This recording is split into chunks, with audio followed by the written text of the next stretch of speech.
SJC-12744, Commonwealth v. Eric Norman. All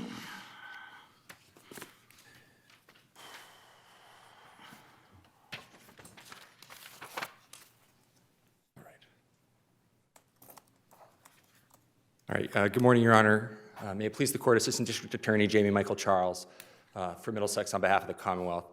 As I think was probably clear from the Commonwealth's application for direct appellate review, the sands have shifted significantly in this case since the original motion to suppress in the Superior Court. And so I just wanted to state two things up front before I dive into the substance. First, while the Commonwealth will argue, and while I'm confident that the imposition of GPS monitoring in Mr. Norman's case was reasonable, consistent with this Court's logic outlined in what I'm going to call Johnson 2.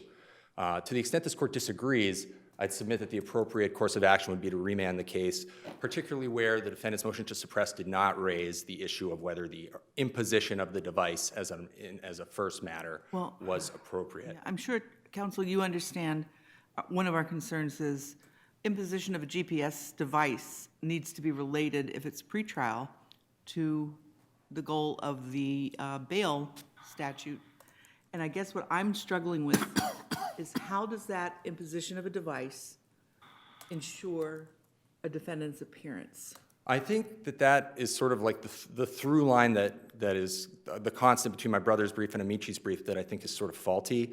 While the Commonwealth does not dispute that appearance before the court is the primary purpose underlying Section 58 to the extent we're talking about cash bail. Right. I think that's consistent with AIM, that's consistent with this Court's ruling in Brangen. I have no dispute with that position. I disagree that the imposition of appropriate conditions of release once someone has been released either on personal recognizance or pursuant to some form of cash bail, that the only purpose that those conditions of release can serve is insurance of appearance in the court. And I think that this Court, even in this Court's decision in Brangen, I think you were quite, my brother tries to dismiss it as dicta, but I don't think this Court could have been much clearer in Brangen. You essentially said a judge may not consider a defendant's alleged dangerousness in setting the amount of bail, although a defendant's dangerousness may be considered as a factor in setting other conditions of release. And then you appended a footnote to that sentence that included Section 58 and the statutory language that I say, or that the Commonwealth rather says, gives judges that authority, which is the defendant may be ordered to abide by specified restrictions on personal associations or conduct.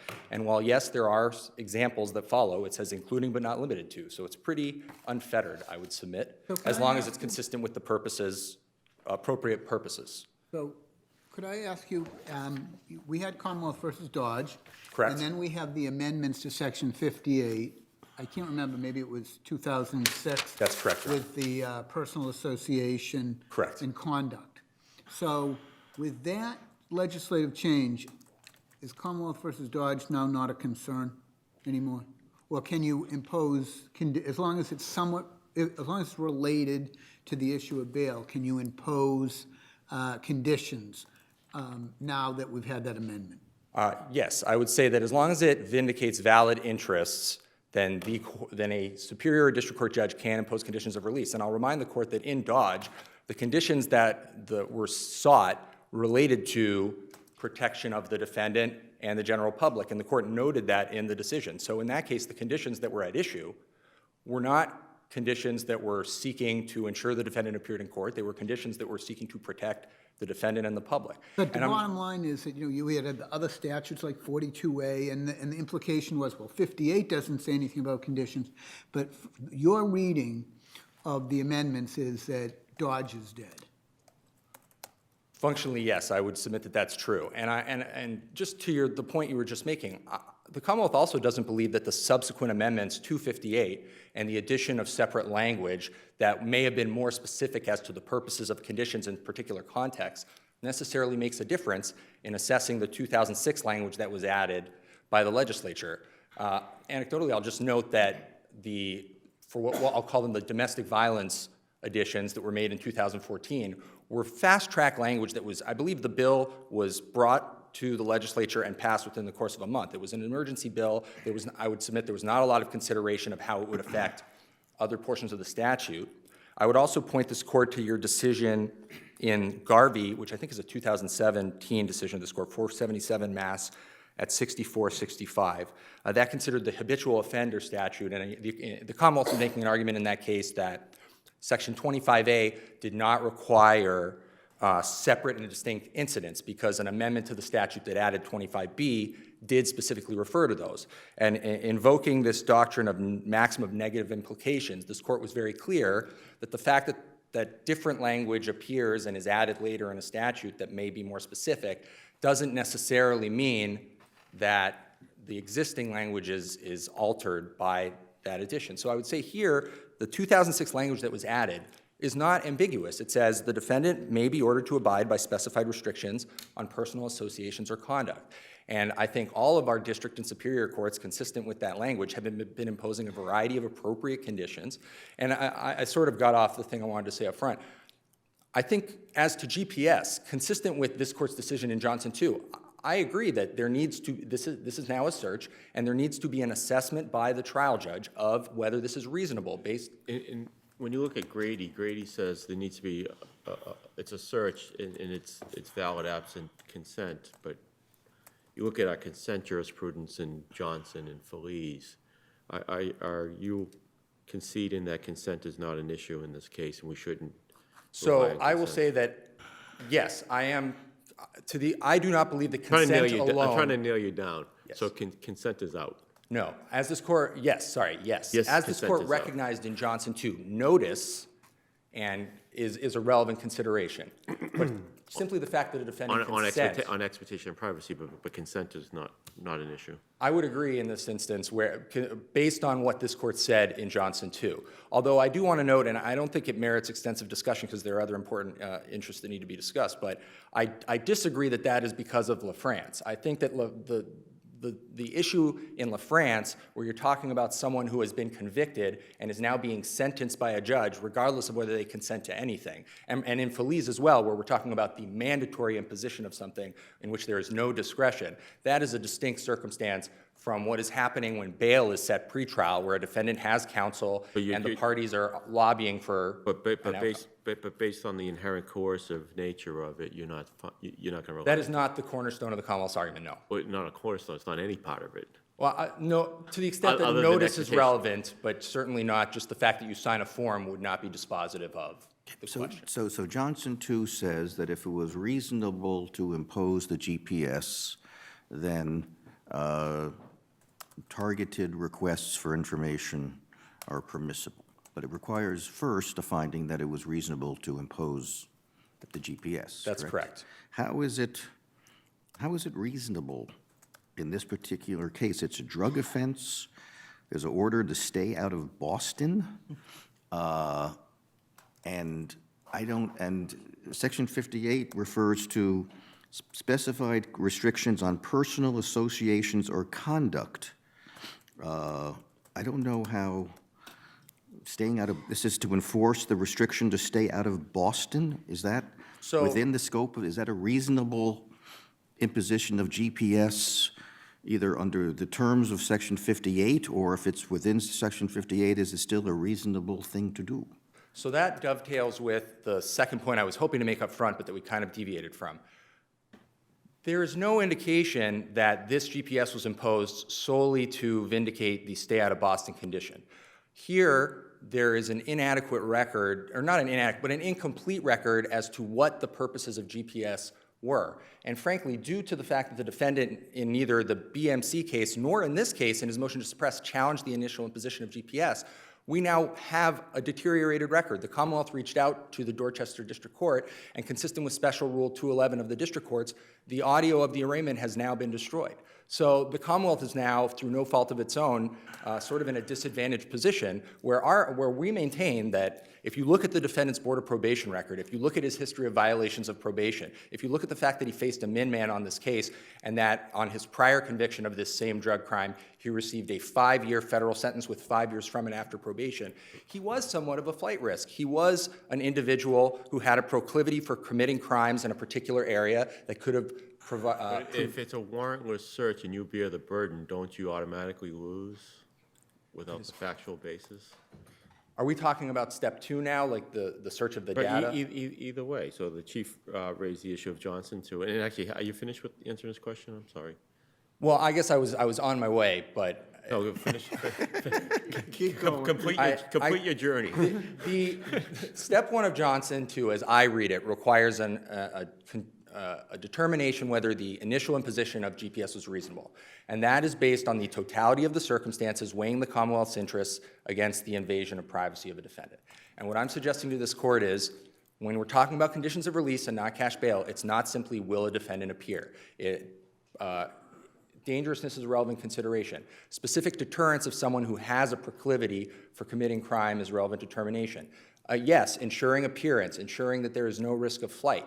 So I don't think the GPS solely vindicated the exclusion zone in this case. But that could be in every case, right? Because in every condition of release is in what's announced in court is do not commit any more crime. That's So correct. So if you say that deterrence of further crimes is always an issue, that means everybody gets a GPS. That is not, but I am not remotely coming close to suggesting that. In fact, I would submit to the court that that's the opposite of that is true. If the only interest was, if we had someone come to court with no prior criminal history, with no history of defaults, with no dangerousness concerns, and they were told don't commit any future crimes, as everyone is, that individual would not be able to be placed on GPS. It would not be reasonable to place that. That's why it's an individualized case-by-case determination. So go back to the question before I interrupted your answer to the chief. As you tell us, that the record below has been destroyed, we don't know why this judge imposed the GPS at the inception. Don't you lose because we don't have a record and you bear the burden of proving a warrantless search? So I'm suggesting that especially in this case, but I think more broadly, where this was never challenged and where the inaction of the defendant in challenging something that the Commonwealth had no reason to know, had no reason to know was a constitutional search at the time based on the case law, and B, particularly in the Superior Court, was faced with a decision of the appeals court that seemed to be controlling that said consent settles the issue. It's through no fault of the Commonwealth that there's been a deterioration of the record. And so I'm suggesting that some approximation of the presumption of regularity, and if not that, at a minimum, this court should note that the Commonwealth is entitled to reconstruct the record with documents that one would expect would have been relevant to the consideration, the Board of Probation. I cited in my record appendix to my direct appellate review application the federal docket for his prior drug conviction, in which it shows that he repeatedly violated probation, including exclusion zones and curfews, that he had to be reincarcerated because he could not comply with probationary conditions. These are all things that would be relevant to an individualized case-by-case assessment. But the problem is you don't have any condition which the GPS would seek to enforce except stay out of Boston. It doesn't say stay away from, 58 certainly would say, if you stay away from Ms. X, and you could do a GPS to enforce it. And the other ones you described would all be arguably enforceable. Question whether they're within Section 58, but it's usually to enforce some type of reasonable restriction. And here the restriction is stay out of Boston. So again, I disagree that the GPS was intrinsically tied. While it did serve to enforce that provision, I disagree that it was intrinsically tied solely to that provision. So then what is it, if it's not tied to an exclusion, and I think there was some reference, at least argument, that it was tied to an exclusion, what is it then? Is it meant to? So it is tied to the exclusion zone, yes, in addition to other things, which sort of vindicates the interest of deterrence of commission of criminal crime and protection of the public, because But this that's not, defendant has a... that's a dangerousness concern. No, but Not a risk of flight concern, or not a risk of injuring a particular person, which is what Section 58 is focused on. So this court said in Brangen that dangerousness in setting conditions of release is an appropriate consideration. So I think that is pretty clear. I also think this defendant was somewhat of a flight risk because he had previously been convicted of a drug crime. He's facing a subsequent offense with a min-man. His prior sentence was 5 years with 5 from and after probation, on which he was reincarcerated because he had demonstrated that he's not an appropriate probation candidate because he repeatedly violates. I mean, if you look at his BOP, he has a history of violating probation before the federal sentence that he served. So he was potentially facing a fairly stiff sentence, incarcerated sentence on this case, because he's not an appropriate candidate for probation I get because all he that. violates. I just want to make sure I understand when you separate out the flight risk. The flight risk is easy. I get that part of it. if this guy had no record whatsoever, Mm-hmm. and we would not, what else could we, could you enforce these these sort of general, abide by the law conditions through a GPS? So again, no, I agree with you that that would be inappropriate, but I think, So, but If okay, that's it's- my follow-up question. So because this guy has a record, they can impose a reasonable condition of a GPS to deter criminal activity? I just don't understand what you're saying. in a vacuum with no other relevant considerations, I would say the answer is no. But if the specific facts justify the imposition of GPS, Right. then I think you can, this court in Johnson 2 said you consider the totality. If it's justified to prevent flight, because we're not dealing with a 58A, we're just dealing with, right? We're not dealing with a dangerousness hearing, we're just dealing with the standard bail here, right? But Correct. aren't you suggesting that within the standard bail hearing, when we get to conditions, some of the things we can consider are dangerousness? Is that what you're Yes, saying? among others, which I think Among this court others. should elaborate on. Dangerousness, specific deterrence, where warranted. And I just want to, so my brother and Amici cite to the Scott case from the Ninth Circuit exhaustively. And that case actually syncs fairly clearly with my position. They say in that case, the assumption that a defendant is more likely to commit crimes than other members of the public without an individualized determination to that effect is contradicted by the presumption of innocence. But if you have an individualized record that says, this guy doesn't comply with court orders, he has a history of committing crimes in Boston that potentially endanger members of the public in that area, he has faced stiff sentences before and is an inappropriate candidate for probation such that he may be facing a significant period of incarceration if convicted on this offense, and whatever other valid interests are appropriate to consider on conditions, then I think viewing that in its totality, that would support GPS. Not in a vacuum, just don't commit a crime, or in a vacuum, just stay out of Boston. But you have to consider everything. And I'm suggesting that here, through no fault of the Commonwealth, because this was never challenged directly in the BMC case, or because it wasn't challenged below in this case, we had no reason to produce the record. We now don't know what the judge relied Does the on. remand go to the Dorchester court? I don't think it would go to the district court. I mean, I think the remand would have to go back. That's the judge that imposed the GPS, right? That's correct. What I'm suggesting would be appropriate is for this court to somehow note that to the extent you feel it's essential to remand it to the Superior Court for further hearings on this motion. Remand it to the Superior Court judge to determine what the district court judge was thinking? Well, with the Commonwealth to have the opportunity to submit record evidence that would be relevant to that consideration. I don't think there's any chance that a district court judge who handles dozens of bails every day is going to remember, if that judge is still a judge, is going to remember what they did in July of 2015. So I think it'd be fruitless to send it back to the BMC. I think you have to allow the I Commonwealth. agree with you on that. I think you have to allow the Commonwealth to establish a record, to reconstruct somewhat what would have been. I mean, I think we all can agree that a judge does not make a bail determination without looking at a defendant's query, and that violations of probation and defaults and warrants are relevant to that assessment. And in the same way that this exclusion zone was imposed because this defendant has a history of committing drug crimes in the greater Boston area. So I just think that there needs to be an opportunity for the Commonwealth to reconstruct the record and for an assessment to be made based on relevant considerations, whether it was originally appropriate. And, you know, to some degree, this is almost a, does the exclusionary rule serve suppression in the first instance here question? Because if the government has to be able to rely on an order of a judge of the court, believing that that's an appropriate order. So are you deterring unlawful police conduct where they obtained information relying on what they believe to be an appropriate condition of release imposed by a judge? I don't think you are. And are they acting in good faith when they rely on that judge's order? I would submit they are. So, you know, this court may not be inclined to go that far, but I think it's very important. Like, the traditional purposes served by the exclusionary rule are not vindicated here because this data existed because a district court judge made a determination that GPS was appropriate. And I would say that you can't expect police officers of the Commonwealth to question that determination in the first instance. I'd also just like to note that at the second step here, this was not the Commonwealth coming to Elmo and saying, I want to know where this defendant is now. This was the Commonwealth saying, we have a crime at this particular location at this particular time. Can you tell us if anybody was there? So this was not an individualized search. It was not a real-time search of data. This was pretty much akin to the Commonwealth looking at a surveillance video and seeing if anyone showed up on the video.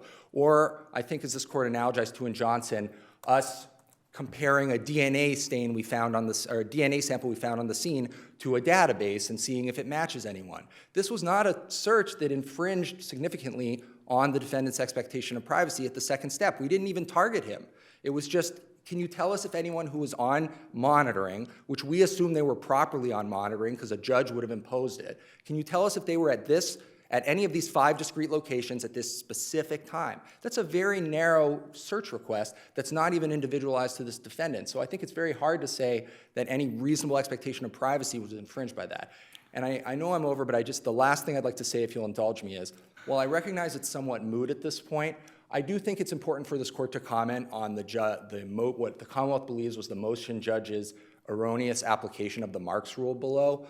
I don't think that you can conclude that a 3-judge panel of the appeals court, specifically one that is splintered, represents the full judgment of the court. That's in fact contradicted by the Sciaba case and other cases the Commonwealth cites.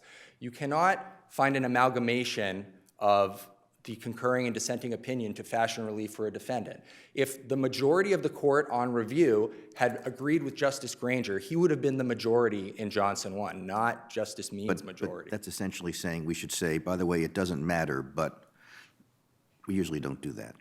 I understand, but I think where it's a matter of like the precedential effect of decisions going forward, that it will be important in the broader sense for other cases. There's no precedential consequence to Judge Fishman's decision.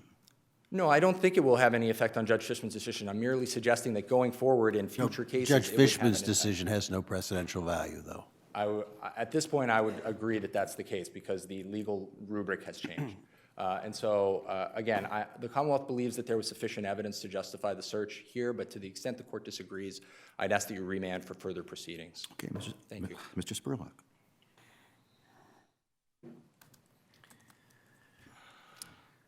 Good morning. May it please the court. Matt Spurlock for Eric Norman. This case is about the difference between pretrial releasees who are presumed innocent and post-conviction probationers, as in Johnson, who are not, and for that reason are subject to a regime of deterrence, rehabilitation, punishment that can be effectuated through conditions. The Commonwealth seeks to elide this distinction in the context of a surveillance technology that this court has recognized time and again is a serious and significant intrusion of Article 14 rights. So the Commonwealth and I have, I guess, narrowed our disagreement since the briefs. They now concede that this initial search, this initial imposition was a search. I think that that concession is well taken. And I do think that this court, of course... But I think the real focus, can I get you, because it's very difficult. I read your brief as saying the only consideration is flight. That's the only, they can impose the GPS to prevent flight. They can't, but your brother just stood up and argued that when flight's a consideration and there's evidence of criminality in the past, they can consider that. Yes. Could you focus on that? Because that may be the hardest part of this case. I can, but I would like to step back from that statutory argument and just make clear that that is important because it feeds into the constitutional balancing. So it shows the limits of the Commonwealth's legitimate interests. I don't think this court needs to definitively construe 58 to understand that pretrial releasees have far greater expectations of privacy than post-conviction probationers. I concede that. Okay, so but I just like to address 58, I disagree with the Commonwealth that deterrence is a proper basis for imposing 58 in the general bail statute. But what about the general concept of public safety when you have somebody who's violent and breaks into homes with guns? So that's what we have 58A for. But not always. I mean, before we had 58A, 58 handled a lot of these things. Yes, and that was held to be unconstitutional. But there is language in 58 that says it can be considered, can't it? So I disagreed. So of course, on third paragraph of the current version of 58, if there's a crime of abuse, then of course dangerousness is a factor. The seventh paragraph, dangerousness also comes in if there is a crime committed wall on pretrial release, but dangerousness does not appear anywhere in paragraph 1, which is the general bail statute. And the Commonwealth knows how to use that word when it wants to. Indeed, in Dodge, in the last footnote of that decision, this court suggested if the legislature wanted to add dangerousness, they should copy 42A and add that in. That's not what they did in the last sentence that they added in 2006. That sentence, as I read it, just it furthers the purposes of the integrity of the judicial system. It refers to victims and witnesses staying away. Well, let me ask you, so suppose we have a case where the Commonwealth moves for a dangerous hearing, it's a domestic violence case, and the judge says, nope, I'm not going to do it because there are conditions that are satisfactory. One of those conditions is going to be a GPS that keeps you away from the ex-spouse, all right? So I'm going to put you on pretrial conditions of release under Section 87. One of those conditions is going to be a GPS monitor. In that case, would the government be able to use that evidence against them in a criminal proceeding if there was if the GPS was triggered when they went to the ex-spouse's house? So I think anytime the government wants to use this GPS evidence, as Johnson 2 teaches, there's 2 inquiries that have to be done. The first would be, was the imposition proper? Right. And the facts you just described, the case is much stronger for the Commonwealth. Okay, well, is the imposition proper in that case? You said 87, if I heard you correctly, so that's pretrial probation. But Deterrence. that's pretrial condition of release. Well, I think it's an important distinction. Deterrence and Well, rehabilitation. CPCS just told me in another case, it's called pretrial conditions of release, but go on. Okay, so I think it's an important distinction between conditions of release under 58 and pretrial probation under 87. Pretrial probation, the defendant has to agree, and then rehabilitation and deterrence do come into play. So on those facts, there's a much stronger case for the Commonwealth. Of course, it's still the Commonwealth's burden to establish that the So what GPS. Johnson tells us, we have to balance governmental interest Yes. versus intrusion. Yes. So you would agree that the governmental interest in that domestic violence hypothetical I gave you is quite high Yes. to put someone on GPS? It certainly could be, but You're not even going to give me that would be appropriate. well, So you want to argue all the way to the precipice and not just give me that one? It may well be appropriate. ahead. But I would like to say that in Felice, too, we have a sex offender. So even for the sex offender, it turned out that the judge still has to do a very serious balancing test. It can't just be, okay, this is. I'm familiar with that standard. Is there, so are you saying that if the defendant agrees to the Section 87 conditions of release through what at least we used to call pretrial probation, not for a ultimate dismissal of the case, but to help implement pretrial conditions, that would be a different analysis? It would be different, but that agreement in and of itself can't be consent that would then, take the Well, Constitution. no, he's conceded consent is off the table. Okay. So, but if the defendant agrees, so if we're talking about pretrial probation, yes. But, I think we do need to be careful about calling all pretrial conditions of release pretrial probation. I Right, think we have to they're- be very careful, Yes. because they're not the same. They're not the same, and there needs to, but the Commonwealth is, I think, in general, it runs through their argument, attempts to elide that line between deterrence, which is a proper basis for post-conviction probation, of course, and then some exceptional statutes of bail, of No, release. what we're asking you is, and you may agree with this, and I think even Mr. Charles may agree, before a judge puts someone on GPS, there's got to be a reason Yes. to put them on GPS. Absolutely. One of those reasons can't be a condition of your release is not commit crimes, and we're going to find out whether you commit crimes I by agree having with you on GPS. that 100%. That's way too broad. That's way too broad, and it's not allowed by the language of the statute. So And it's- so we're looking at why did this judge, in this case, Mm-hmm. did they have a reason, consistent with our Holden and Johnson, to actually put this person, the exclusionary zone, as the chief discussed, to stay out of Boston, probably doesn't make any sense. I agree with that, especially if you take Felice and say the Commonwealth's burden would be to show that the GPS effectuated that, even if the condition was proper.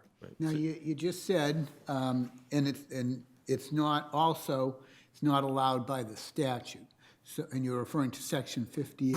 Are you saying that that Commonwealth versus Dodge still has viability after the 2006 amendment? Yes, I'm saying that the judges and the Commonwealth cannot impose any condition of release. There is not unfettered discretion to impose conditions of release under 58 for any purpose. even if it is related to the crime with which the defendant has been charged? It would have to be related to one of the purposes in 58, first paragraph, which, as I read it, is assuring appearance and ensuring the integrity of the judicial process. There were two examples in that last sentence about staying away from victims and witnesses. If you read the... Well, also, it depends. What do you infuse into the word "or other conduct"? But it also depends on the conditional clause that begins the sentence, if the judge finds it necessary.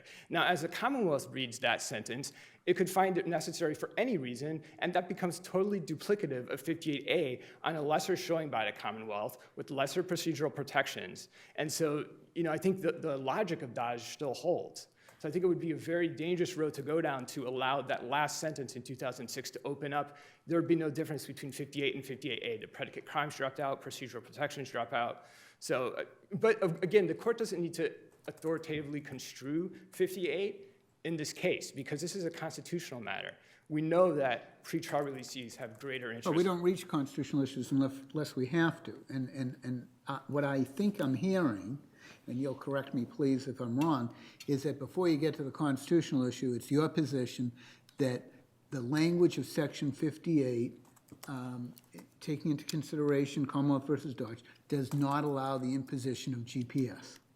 No. I'm sorry if I've been misunderstood. It could, in the appropriate case, allow the imposition of GPS to enforce the conditions, the purposes of that paragraph 1, which include assuring appearance and include protecting victims and witnesses and other conditions that would effectuate and the judicial process and protect the judicial proceeding. It does not include deterrence, does not include rehabilitation, does not include those things which were so important in Johnson 2 for this court determination that it was reasonable on step 1 and also was reasonable on step 2.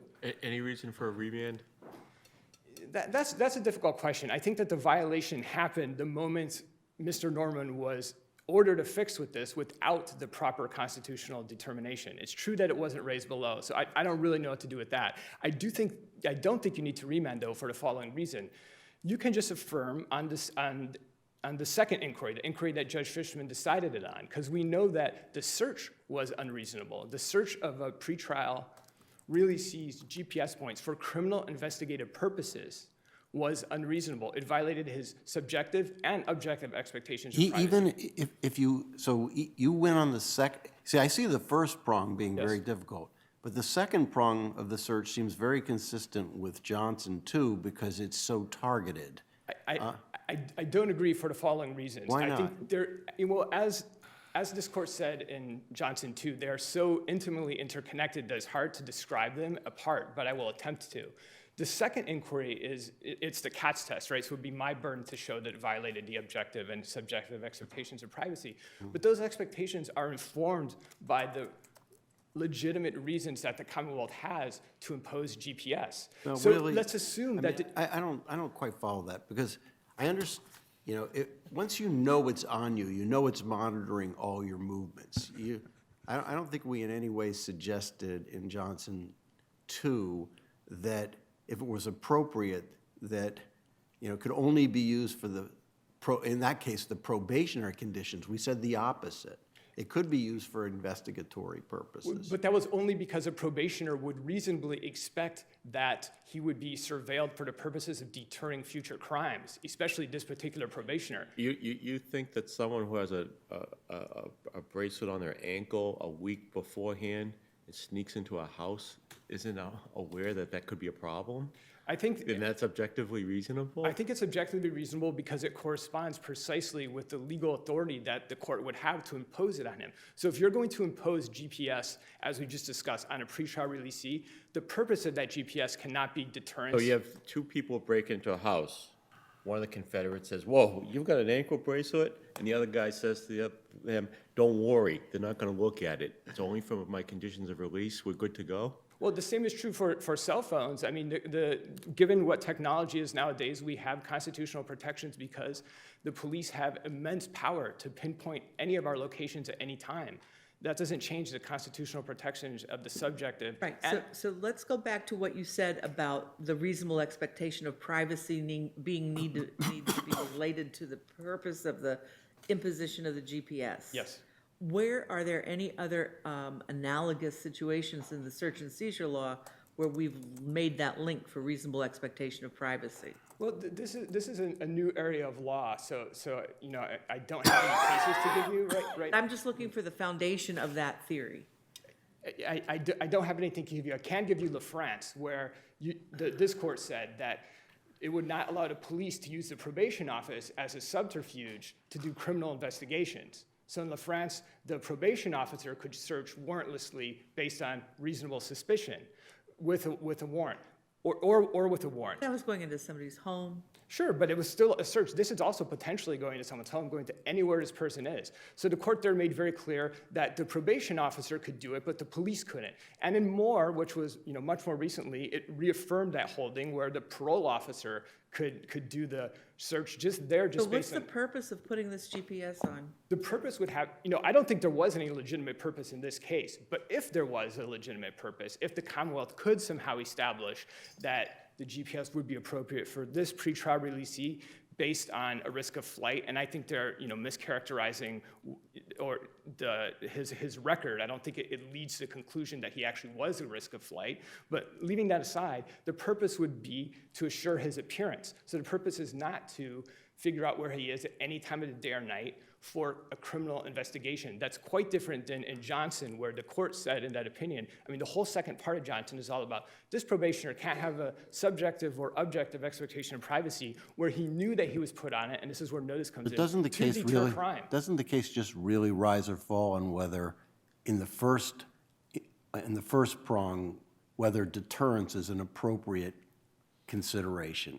I Because think if that it is, cuts you through lose. both. That If you- cuts through both. You win if it isn't, and you lose if it is, right? Not necessarily, but I do think it cuts through both. I think, like I said, you can just decide what Judge Fishman decided on. You can say, we don't want to deal with this messy record stuff. We're going to affirm because even if that was somehow put on appropriately, and even if there was balancing, and we're going to do the balancing retroactively, a judge in the Superior Court's going to put himself in the shoes of a judge in the district court and figure out what that judge would have done, knowing what he knows. You can just affirm because even if that was affixed appropriately, it was affixed only for the purposes of assuring appearance, potentially staying So out of the my city of Boston. hypothetical I gave you about the domestic violence case, right, where you, I don't think you did, but you probably could have conceded that it was put on appropriately. Sure, yes. If there's a break-in to the victim's house, and the victim calls the police and says, my ex-husband just has broke into my house and he's running away now, under your worldview, the police can't access the GPS data to see whether or not the husband broke into the house. That seems to me like it would fit, like they could potentially, because that would have been imposed under 58, I suppose, paragraph 3, or maybe under 42A, conditions of domestic abuse. And then the premise I was asking you was to start that it was put on appropriately. Yes. Which you have a good argument it wasn't Yes, in this if- case, if if it- it was put on appropriately. But that's not what Judge Fishman did. Fishman said, anyway, the government loses. Well, he didn't consider what it was put on. That wasn't really in the Right, case. well, he didn't have, Yeah. in fairness, he didn't have Felice, he didn't Sure, have Johnson. but he didn't need to, and they're so tightly intertwined, they're so interconnected as two inquiries. But the second inquiry, so the Commonwealth would have a much stronger argument where the purpose of putting that, the appropriate purpose, let's assume, of affixing with GPS was to stay away from a particular victim. Then if they're searching to detect or deter crimes of that type, then your subjective. Then the police and- would have the ability to look at that Sure, data. your subjective and expectation of privacy becomes closer to what we had in Johnson 2, where you have a probationer already stipulated to violating by, breaking into more homes. Then your subjective and objective expectation becomes very small. Here, if it was put on appropriately in the beginning, the only appropriate reason could be to return him to court, or potentially stay out of the city of Boston. So what's the connection between that? That doesn't reduce his expectations of privacy, objectively or subjectively, as Judge Fishman appropriately found with respect to a search for criminal investigative purposes. Okay, thank you. Thank you very much.